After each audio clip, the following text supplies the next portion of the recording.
যুদ্ধের ময়দানে যখন কামানোর গর্জন শোনা যায় তখন সবচেয়ে নিভৃতে যে কান্নাটি ঝরে পড়ে তা হলো ক্ষুধার কান্না। যুদ্ধের প্রভাবগুলো বিশ্ব অর্থনীতির প্রতিটি কোণায় অনুভূত। জ্বালানি সংকটের কারণে ইরান যুদ্ধ ও হরমুজ প্রণালী বন্ধ হওয়ায় বিশ্বব্যাপী তেল সরবরাহ ও খাদ্য সংকট দেখা দিচ্ছে।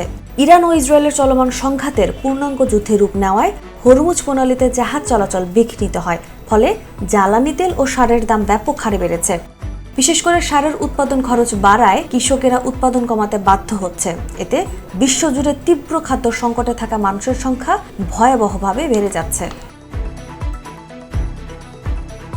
জাতিসংঘের প্রতিবেদন অনুযায়ী এই যুদ্ধের অভিঘাতে বিশ্বের প্রায় 3,20,00,000 মানুষ নতুন করে চরম দারিদ্র্যের মুখে পড়তে পারে। এর মধ্যে প্রায় 88 লাখ মানুষ এশিয়া ও প্রশান্ত মহাসাগরীয় অঞ্চলের। বিশ্বব্যাংকের প্রধান অর্থনীতিবিদ ইন্দারমিত গিল বলেছেন, বর্তমানে বিশ্বে প্রায় 30 কোটি মানুষ তীব্র খাদ্য সংকটে ভুগছেন। তবে অত্যন্ত দ্রুততম সময়ের মধ্যে এই সংখ্যা আরও 20% বেড়ে যেতে পারে। বর্তমানে বিশেষ করে সুদান বিশ্বের সবচেয়ে ভয়াবহ খাদ্য সংকটের মুখোমুখি হয়েছে, যেখানে অর্ধেকের বেশি মানুষ টিকে থাকার জন্য মানবিক সহায়তার প্রয়োজন হচ্ছে। বিশেষজ্ঞদের মতে, মধ্যপ্রাচ্যের সংখ্যা ছড়িয়ে পড়লে জ্বালানি তেলের দাম বৃদ্ধি এবং সরবরাহ ব্যবস্থা ব্যাহত হওয়ার কারণে বিশ্বজুড়ে খাদ্যপণ্যের দাম সাধারণ মানুষের নাগালের বাইরে চলে যেতে পারে।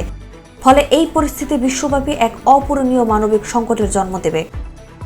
নাজমুন নাহার উসবা, নিরপেক্ষ। নিরপেক্ষ, সত্য প্রকাশে আপোষহীন।